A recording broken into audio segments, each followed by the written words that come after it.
Hello दोस्तों, आप सभी का एक बार फिर से आप ही के चैनल बीइंग इको ट्रैवलर पर बहुत बहुत स्वागत है। आज आप हमारे साथ चलेंगे गुरुद्वारा श्री गोबिंद धाम से गुरुद्वारा श्री हेमकुंड साहिब।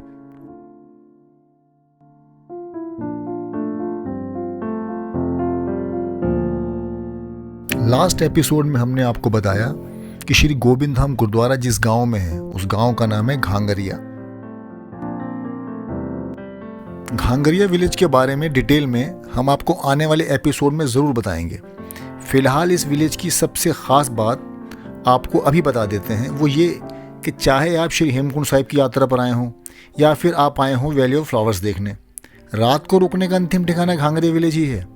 यानी अगर आप घांगरिया से श्री हेमकुंड साहिब जाते हैं तो रात को रुकने के लिए आपको वापस घांगरिया विलेज में ही आना होगा, क्योंकि श्री हेमकुंड साहिब में रात को रुकने की मनाही है। बिल्कुल यही बात हम वैली ऑफ फ्लावर्स के लिए भी कह सकते हैं। कुल मिलाकर घांगरिया विलेज एक बेस कैंप है वैली ऑफ फ्लावर्स और श्री हेमकुंड साहिब की यात्रा पर आने वालों के लिए।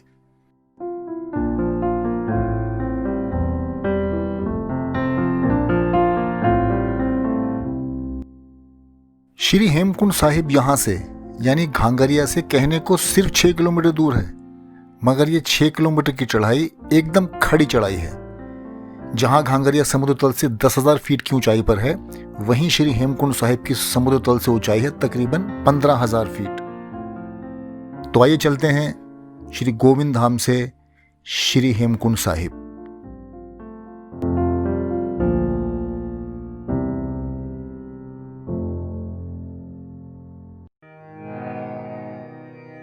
कर बंदे तू बंदगी जिचर कट मैं साहो। कर बंदे तू बंदगी जिचर कट मैं साहो। जिचर कट मैं साहो। जिचर कट मैं साहो। जिचर कट मैं साहो। जिचर कट मैं साहो।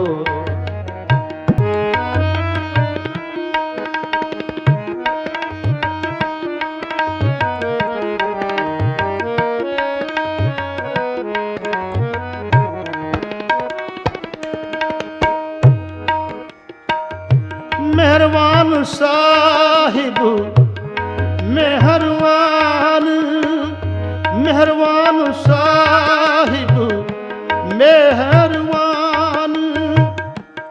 साहिब मेरा मेहरबान, साहिब मेरा मेहरबान। जी सगल को दे कर बंदे तू बंदगी जिचर कट मैं साहो। जिचर कट मैं साहो। जिचर कट मैं साहो।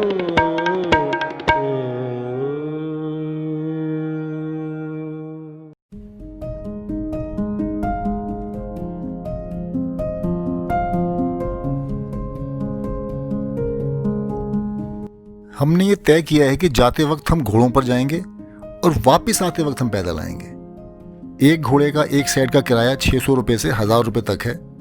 हमने ज़्यादा बार्गेनिंग करना ठीक नहीं समझा, क्योंकि घोड़े और घोड़े वाले दोनों को ही बहुत ही मशक्क़त करनी पड़ती है सफ़र में, ख़ास तौर पर घोड़े को।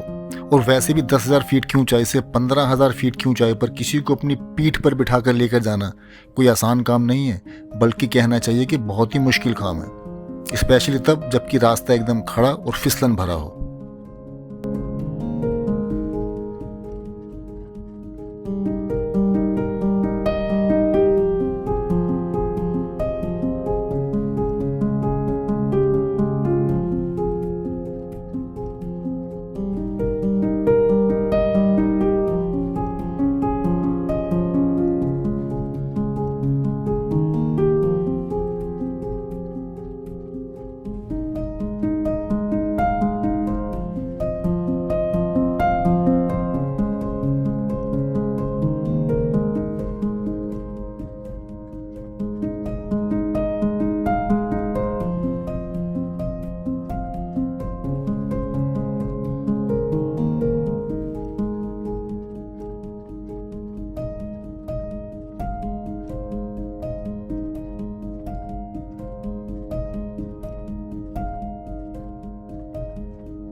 कहते हैं कि अगर प्यास है तो हम बड़े से बड़े रेगिस्तान में भी पानी ढूंढ लेते हैं। प्यास होनी चाहिए, और प्यास ना हो तो नदी के किनारे होने के बावजूद भी हमें पानी दिखाई नहीं पड़ता, क्योंकि पानी के होने से थोड़ी पानी दिखाई पड़ता है, भीतर की प्यास होने से दिखाई पड़ता है। ठीक उसी तरह अगर भीतर गुरु से मिलने की प्यास हो तो ही गुरु के दर्शन होते हैं। और हमें तो यहाँ जितनी भी संगत मिली, जितने भी यात्री मिले, सभी इतने प्यासे मिले कि उनमें से हमें कोई भी ऐसा नहीं मिला जो यहाँ पहली बार आ रहा हो। कोई 5वीं बार आ रहा है, कोई 7वीं बार आ रहा है, और कोई गुरु के प्यारे तो हमें ऐसे भी मिले जो कि 15 सालों से लगातार आ रहे हैं यहाँ श्री हेमकुंड साहिब, और आगे भी आने का इरादा रखते हैं। बार बार आने की वजह पूछने पर सभी ने यही कहा कि गुरु से मिलने की प्यास ही इतनी गहरी है कि उनके दर्शन करके कुछ देर के लिए तो बुझ जाती है, मगर जल्दी ही फिर से दिल में उनके दर्शनों की प्यास जग उठती है। इसलिए हम हर साल आते हैं।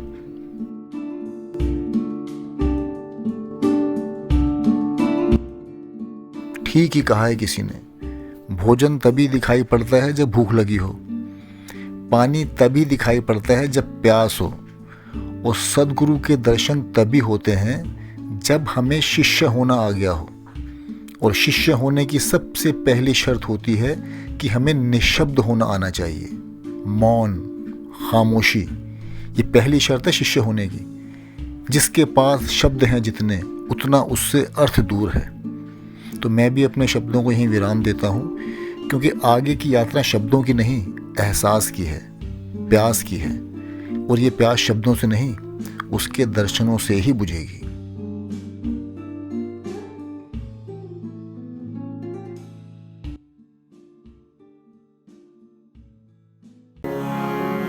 प्रेम लगो हर तीर,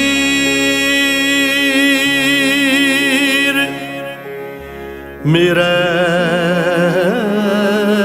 मन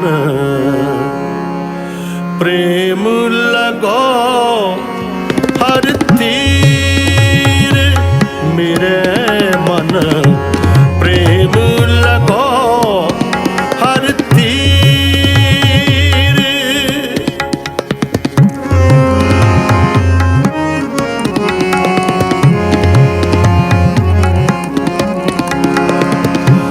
प्रेम लगो हर तीर, मेरे मन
लगो मेरा मन बहुत तपुत जो त्रिखावंत बिन नीर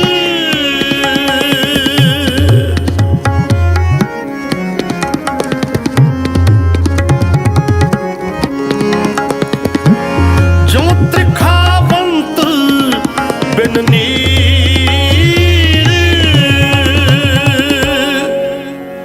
मेरा मन प्रेम लगो हर तीर मेरा मन प्रेम लगो हर तीर मेरा मन प्रेम लगो हर तीर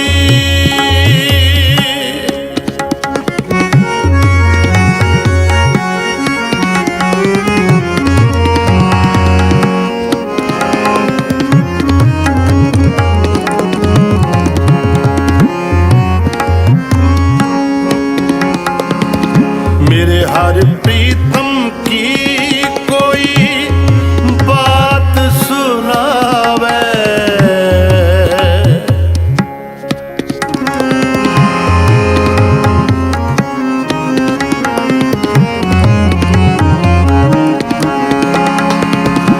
मेरे हर प्रीतम की कोई बात सुनावे सो पाई सो मेरा वीर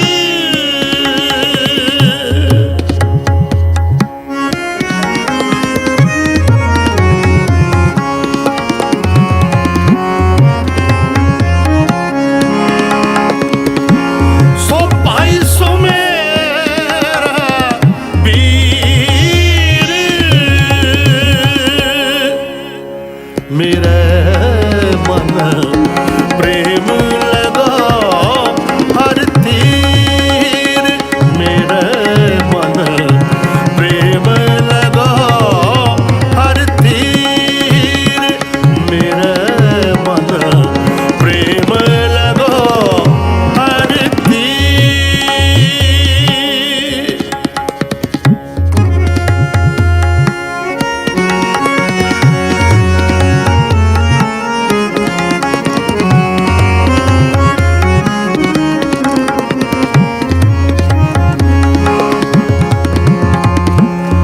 मिल मिल सखी गुण कहो मेरे प्रभु के मिल मिल सखी गुण कहो मेरे प्रभु के ले सतगुर की मत तीर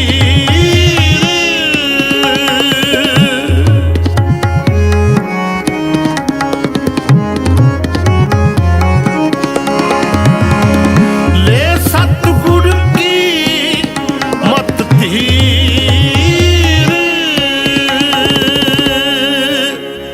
मेरा मन प्रेम लगा हर तीर मेरा मन प्रेम लगा हर तीर मेरा मन प्रेम लगा हर तीर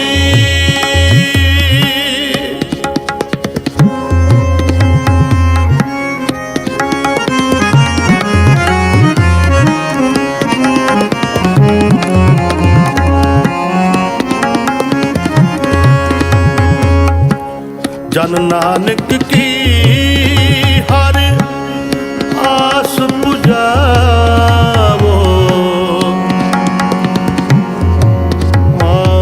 आस पुजावो जन नानक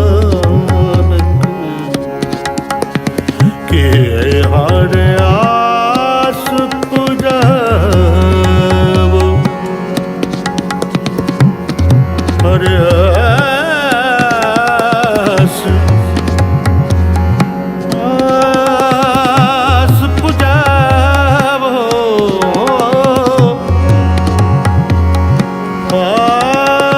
आस पुजावो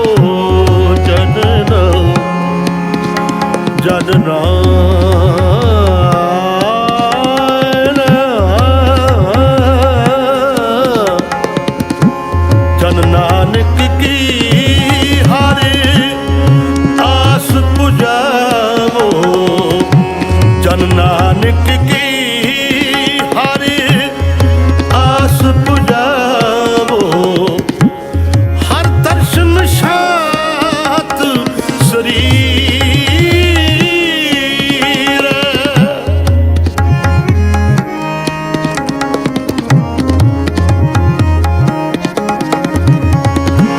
हर दर्शन शात शरीर। मेरे मन प्रेम लगो हर तीर, मेरे मन प्रेम लगो हर तीर, मेरे मन प्रेम लगो हर तीर।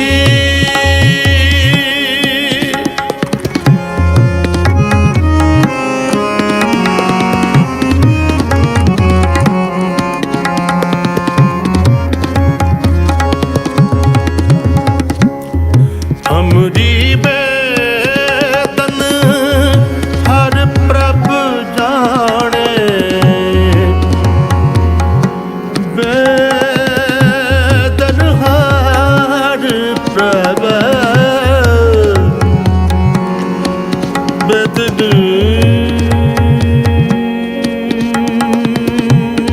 हर प्रभु, हर प्रभु जौन बेदन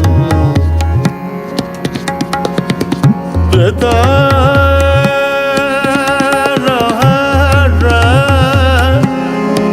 प्रभ जाने बेदान बेदान। हमरी बेदन हर प्रभ जाने, हमरी बेदन हर प्रभ जाने, मेरे मन अंतर की पीर।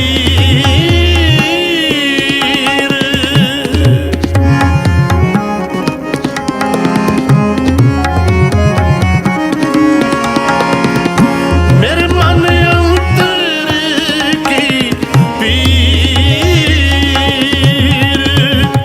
मेरे मन प्रेम लगो हर तीर, मेरे मन प्रेम लगो हर तीर, मेरे मन प्रेम लगो हर तीर, मेरे मन प्रेम लगो हर तीर।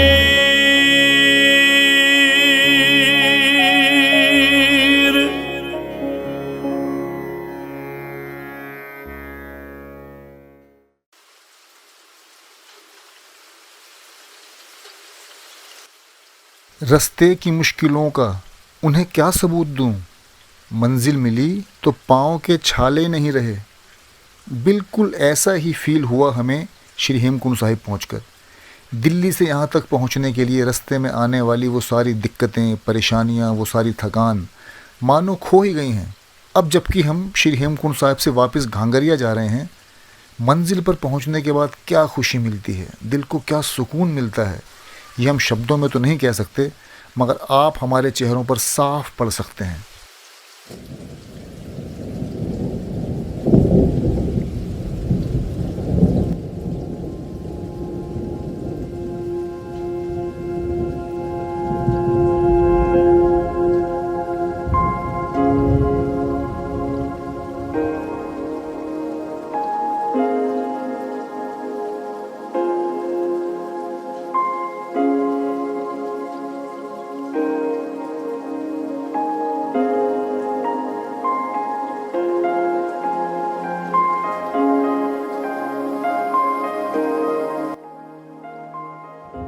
कोई अगर हमसे पूछे कि श्री हेमकुंड साहिब आकर क्या मिला, क्या मिला ये तो एक्सप्लेन नहीं किया जा सकता, मगर हाँ इतना ज़रूर कह सकते हैं हम कि यहाँ आकर ऐसा एहसास हुआ कि जैसे हम सांसारिक उदासी से, सीरियसनेस से बाहर आ गए हैं। यहाँ आकर हमें एहसास हुआ कि परमात्मा की नज़र में घास के छोटे से पत्ते और आकाश में चमकते बड़े से तारे के बीच में कोई फ़र्क नहीं है। उसकी नज़र में दोनों समान हैं और वो दोनों को समान रूप से सहारा देता है। परमात्मा किसी तरह का कोई भेदभाव नहीं करता, न पापी के साथ न संत के साथ। तभी सूरज सभी के लिए चमकता है, फूल सभी के लिए खिलते हैं और पक्षी सभी के लिए गाते हैं। ये परमात्मा की बनाई खूबसूरत कायनात हम सभी का घर है।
जब कभी भी हम नेचर के करीब होते हैं तो हमें पूरा ब्रह्मांड झूमता हुआ दिखाई पड़ता है।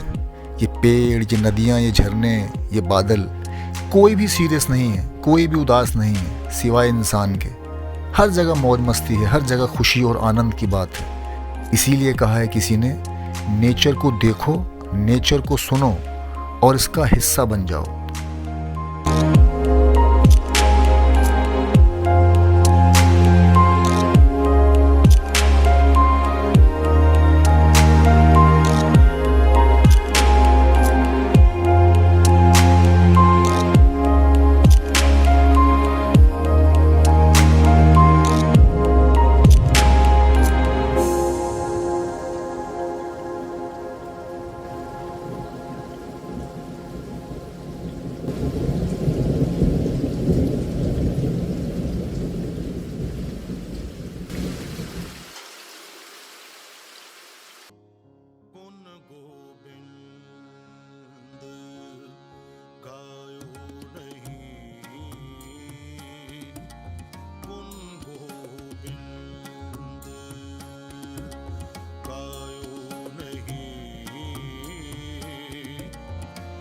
जन्म अकारथ कीन,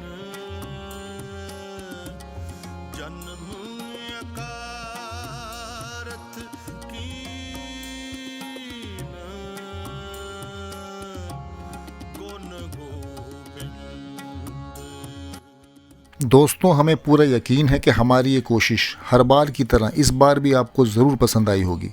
अगर ऐसा है तो इस वीडियो को अपने सभी जानने वालों को शेयर कीजिएगा और अगर हो सके तो चैनल को सब्सक्राइब भी ज़रूर कीजिएगा। जल्दी ही मिलेंगे Shri Hemkund Sahib and valley of flowers episode 4 के साथ। तब तक के लिए नमस्कार।